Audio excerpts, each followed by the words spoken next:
Talvez não exista tema mais clássico e fascinante no universo da problemática espiritual do que o célebre relato bíblico dos anjos caídos, e onde a famosa figura de Lúcifer representa apenas um paradigma, um modelo ou referência de conduta ou natureza espiritual deformada.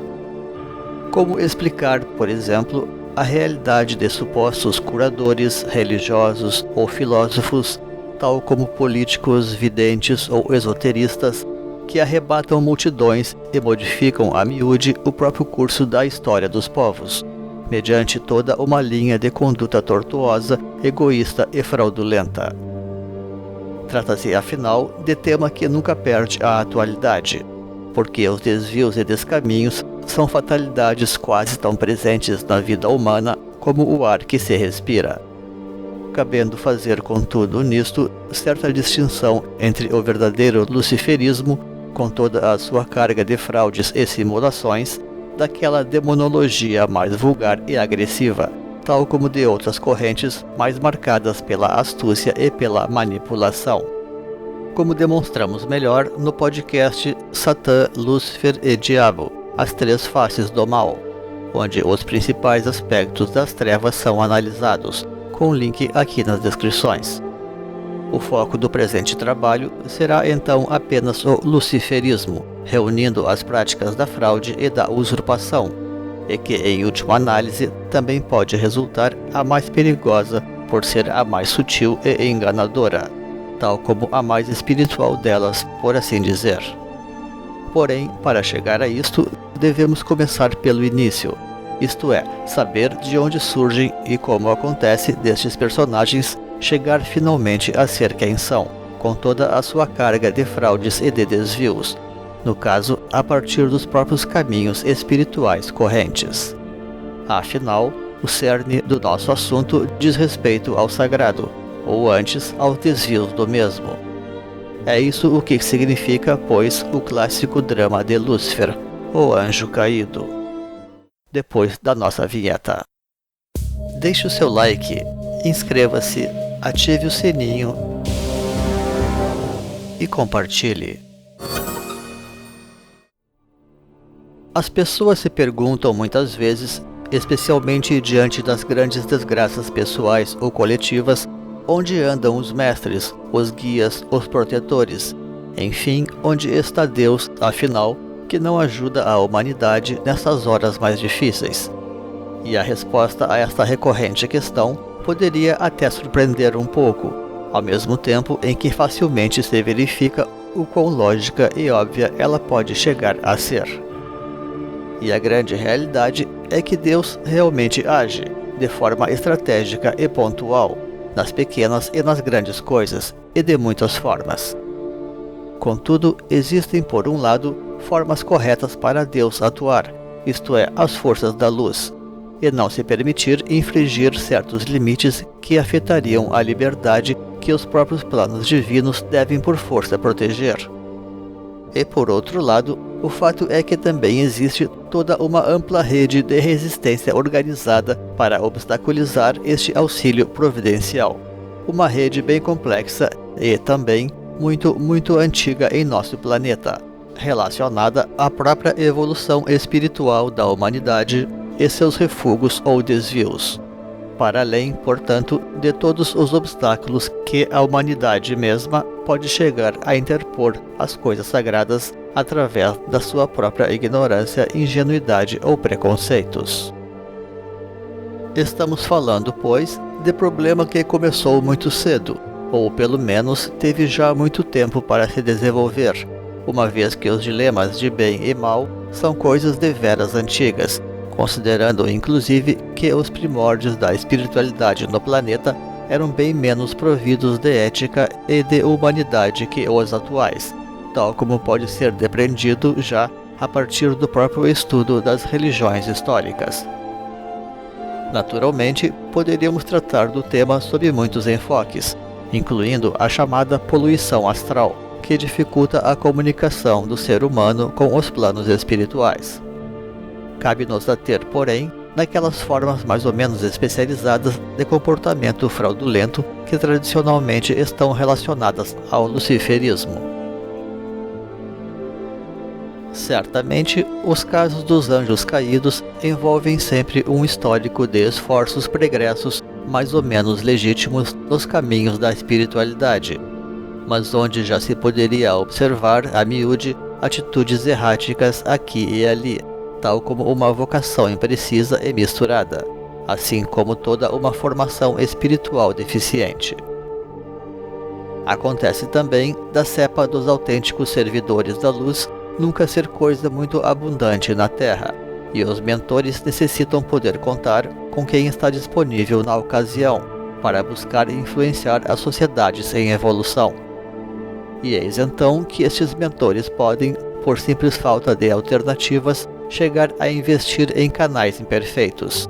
E tais veículos adquirem assim certo renome, mesmo não representando os alunos mais puros e avançados que se poderia chegar a desejar.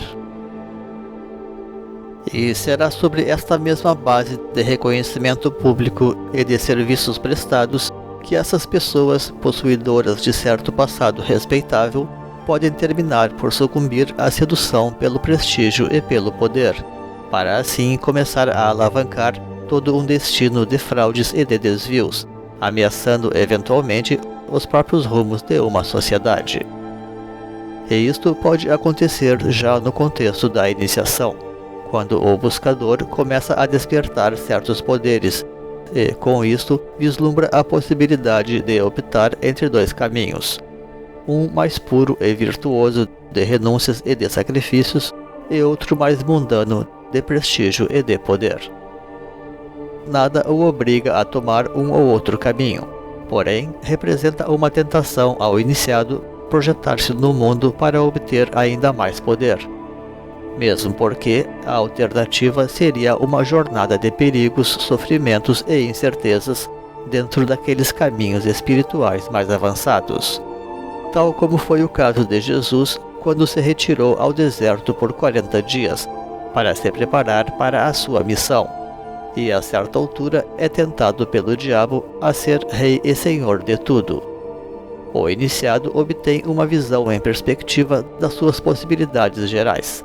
Sabe que começa a se estreitar a borda daquilo que é permitido à sua raça. Avançar seria aventurar-se em terreno desconhecido, arriscar-se por territórios onde somente habitam os raros e os eleitos, mas que, de qualquer forma, também representaria ganhar terreno ao futuro, preparando daí os caminhos do devir. O preço para isto seria, porém, alto e o destino incerto. Neste umbral tenebroso que o ameaça, ele já nada enxerga e, acima de tudo, vislumbra o sacrifício daquilo que muitos no fundo o mais prezam e ocultam, que é o seu próprio ego. Sim, porque o orgulho ainda pode espreitar a alma do iniciado, ocultamente cristalizado através da vaidade por sua história pessoal e o apego à própria imagem mística. Sempre lembrando que a religião e a espiritualidade não representam atividades isentas de desvios importantes de caráter, do tipo da psicopatia e da sociopatia. E neste caso, certo avanço na senda também pode acentuar estes traços negativos. Estudos demonstram, inclusive, que a yoga e a meditação podem fortalecer o ego das pessoas, quando estas práticas não são devidamente acompanhadas das bases éticas cabíveis, as quais constam, inclusive, na própria yoga clássica nas formas de yama e niyama. Às vezes também se fala de desequilíbrios psíquicos provocados, por exemplo, seja pelo manejo precipitado da energia Kundalini, pela abertura irregular dos chakras, ou da própria sobreênfase das energias saturadas, no caso dos centros já racialmente desenvolvidos, capaz de acarretar tudo isto em desequilíbrio mental e obsessão espiritual. Certas tradições declaram que a sedução do poder representa a mais poderosa tentação que existe nos caminhos do conhecimento, e um ego refinado resulta especialmente traiçoeiro. Por isso persiste ali a miúde o julgamento e a rivalidade com tal desenvoltura. Na verdade, o tema em questão é até mesmo mítico, e se acha representado nos mitos gregos através dos cíclopes que vivem em turras entre si, e onde o seu terceiro olho simboliza, pois, a própria vidência desenvolvida que é característica deste grau. No budismo existe o mundo dos deuses aguerridos, e a descrição dos gigantes bíblicos, então caídos na época do dilúvio, pode perfeitamente responder pela mesma situação. Contudo, a presença dos bodhisattvas no mundo dos deuses briguentos pode também significar que esta condição pode ser todavia redimida dentro de um quadro discipular regular, sempre e quando o problema central do ego possa ser satisfatoriamente contornado, é claro. Acontece então que o problema do luciferismo se concentra justamente na sua revolta contra Deus e seus mensageiros, movido pelo orgulho e pela inveja ao próximo, ainda que tudo isso também conduza ao desprezo sistemático contra aquilo que chama de o homem comum, uma vez que o julgamento pessoal é forte naqueles que alimentam o orgulho. E assim, quando alguns desses discípulos médios descobrem que outros iniciados podem estar avançando mais do que eles mesmos, inclusive dentro da sua própria área ou região de atuação, eles podem se revoltar e começar um projeto de autopromoção e de boicote mais ou menos indireto ao trabalho alheio. Um falso profeta pode estar então para nascer. E é neste exato ponto, pois, que a obra de Lúcifer alcança o seu grande objetivo, que é quando um iniciado abdica do seu papel intermediário para a hierarquia, interrompendo a cadeia de comando para usurpar o posto dos verdadeiros mensageiros. Lúcifer é alguém muito possessivo que sofre da síndrome do abandono divino, ao modo de Caim, que não aceitou a opção de Deus por Abel e decide matar a este por inveja. Em termos práticos, Lúcifer nada mais é que aquele que arroga a si mesmo como portador de luz, quando na verdade sempre se tratou apenas de uma luz menor ou disforme. Mas que doravante também tratará, por simples despeito, de reunir à sua volta todas as luzes fátuas e todo o ouropel a que tiver acesso, apenas para simular uma imagem de mensageiro glorioso do Supremo. É alguém, enfim, que se depara com seus limites e que percebe não ser dos mais íntimos de Deus como desejaria, mas mesmo assim tem experiência e potencial para manejar a opinião pública e os recursos de mídia, despertando assim o interesse do setor comercial e, eventualmente, também dos políticos. E então, como simples ato de desprezo e rebeldia, ele forja uma missão qualquer, apenas para tentar posar no catálogo dos grandes iniciados, usando a familiaridade que possui com todo este universo. A ação luciférica é, portanto, mais ou menos como um mordomo traidor de uma casa real, que dá um golpe de estado aproveitando-se do conhecimento que possui do contexto, e onde a própria ideia de Lúcifer como portador da luz nada mais representa do que um simples jogo de marketing. Quando um luciférico decide forjar um mito pessoal, ele já não economiza recursos para alcançar os seus fins. Lança mão de tudo e de todos para alcançar os seus objetivos pessoais. É claro que com isto estamos descrevendo apenas os casos mais clássicos e completos, tal como conscientes e voluntários da atuação luciférica, e por isso também os mais perniciosos, objetivando o próprio cerne das coisas espirituais, e havendo entre mentes da mesma forma as mais diferentes variantes de atuação luciférica.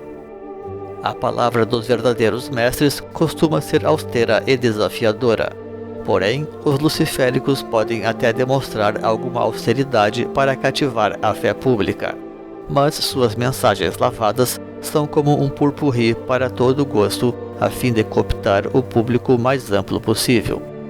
Em outras palavras, como um bom marqueteiro, ele calcula as coisas exatamente para entregar aquilo que as pessoas desejam, e não aquilo que elas realmente necessitam.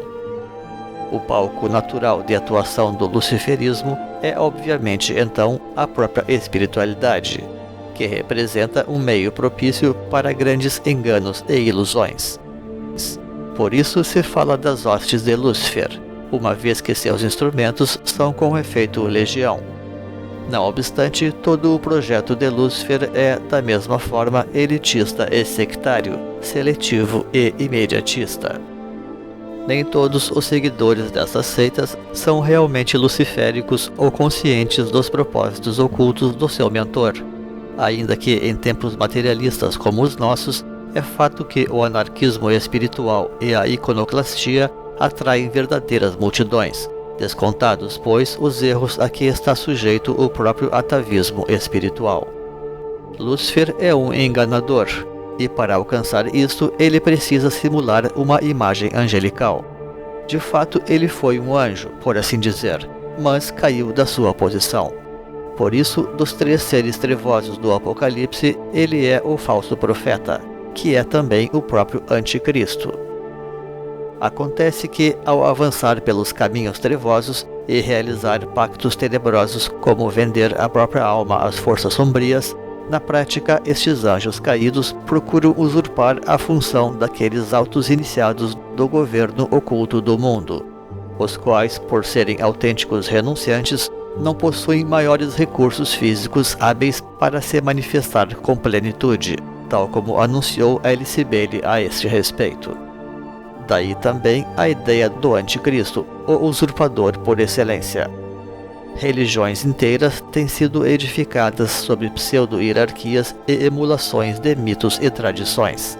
Temos dedicado já alguns trabalhos ao tema da Loja Negra, suas origens, recursos, estratégias e transformações, e deixaremos alguns links aqui nas descrições fixas. E também remetemos o estudante à nossa extensa matéria intitulada A Guerra nos Céus de Aquário, onde tratamos com certo detalhe sobre alguns desses desvios históricos. Quanto ao nome de Lúcifer relacionado ao planeta Vênus, podemos esperar da mesma forma algum tipo de envolvimento com o amor e o desejo, a beleza e a sedução. Ocorre, porém, que o luciferismo representa basicamente uma tendência ligada ao veneno do apego, de que fala o budismo, razão pela qual o seu motor dominante termina por ser a inveja, ainda que possa prevalecer, da mesma forma, a sedução nas suas diversas formas. Lamentavelmente, as fraudes que realmente afetam a opinião pública são apenas as mais burdas e minoritárias, porque muita coisa sequer é percebida ou é simplesmente relevada. E assim, as mazelas da religião e da política apenas são computadas quando envolvem flagrante dolo público, se muito. E para além das várias formas de acobertamento e de impunidade, ainda existe a simples ignorância sobre a natureza e a gravidade de muitas das fraudes cometidas, como mal sabem todas as vítimas de abusos dos falsos gurus e curadores, ou pelos descaminhos dos aspirantes provocados pelos falsos instrutores espirituais, prejudicando assim a evolução das suas próprias almas pelo desvio calculado das suas aspirações. Mesmo porque a cultura moderna não tem meios e nem se importa de fato com a idoneidade das questões espirituais, se é que não simpatiza muitas vezes com a fraude neste meio, apenas para poder mais facilmente dividir e debilitar as forças espirituais que muitas vezes concorrem com seus próprios valores liberais. E com isto chegamos ao final de nossa apresentação, e a título de conclusão, desejamos deixar uma mensagem positiva, da única forma que talvez se possa fazer neste caso, que é através de exemplos de bons discípulos e seguidores das hierarquias de luz. Em outras palavras, de que forma um iniciado pode enfrentar positivamente os desafios do poder e do serviço na senda espiritual. Em primeiro lugar, ele pode investir suas conquistas na própria evolução na senda, A habilidade de renúncia e desapego representa um princípio colocado já no começo do caminho. A Senda Yogi ensina que não devemos nos apegar aos frutos e aos poderes obtidos ao longo da jornada, para podermos dessa forma seguir avançando mais e mais. É preciso compreender que os mais promissores iniciados, aqueles que provavelmente terminarão por ingressar nas hostes da hierarquia, atuam desde o começo muito mais nos bastidores e longe dos holofotes da sociedade, antes refugiados em monastérios e sob condições de pobreza voluntária, tal como na forma de grandes viajantes e buscadores. E assim prosseguem, não obstante, mesmo quando começam a colher os frutos dos seus esforços, dedicando-se a servir livre de ambições e aguardando a chegada de colaboradores hábeis para ajudar a disseminar as sementes tão arduamente por eles semeadas. Sem jamais esquecer, todavia, de tecer colaborações frutíferas com as forças superiores, colocando suas faculdades a serviço de hierarquias maiores, presentes na Terra ou não, seja para criar novas religiões e movimentos ou para fundar novas civilizações, como foram os casos de um São João ou da própria Alice Bailey, tal como de generais ou políticos que também souberam seguir com presteza e fidelidade os passos dos grandes sábios, profetas e filósofos. Para serem realmente grandes, os iniciados podem subir nos ombros dos gigantes, como também se costuma dizer. Diz um princípio oculto que aquele que se esforça por cumprir os propósitos das forças superiores alcança a incorporar as energias necessárias para realizar tais missões. Todos conhecem as antigas lendas da perda do paraíso. Havia ali uma ordem perfeita onde cada coisa estava no seu lugar, e esta era a própria essência do paraíso. Aconteceu, porém, daquele primeiro casal se permitir seduzir pela ideia de que esta ordem era desnecessária. Esta é a sina de Lúcifer, semear a dúvida e a discórdia nos corações, mesmo quando existe a mais profunda legitimidade. É o próprio espírito de Lúcifer que alimenta todo o faccionismo e cristaliza as tradições. E é ele quem inspira muitos a seguirem caminhos tortuosos em nome da glorificação do próprio ego, comprometendo com isto a própria evolução do mundo. Foi dito, contudo, por um mestre que a vitória da luz está assegurada, porque este é mesmo o destino das coisas. Porém, trabalha, acrescenta ele, porque afinal tudo o que existe é a colheita das nossas ações, e nem seria possível haver um novo mundo sem pessoas com méritos para nele viver. Agradecemos então pela sua companhia. Deixaremos nos créditos links para vídeos, livros e blogs que possam enriquecer os conhecimentos sobre os assuntos desta apresentação. Um grande abraço e até uma outra oportunidade neste canal.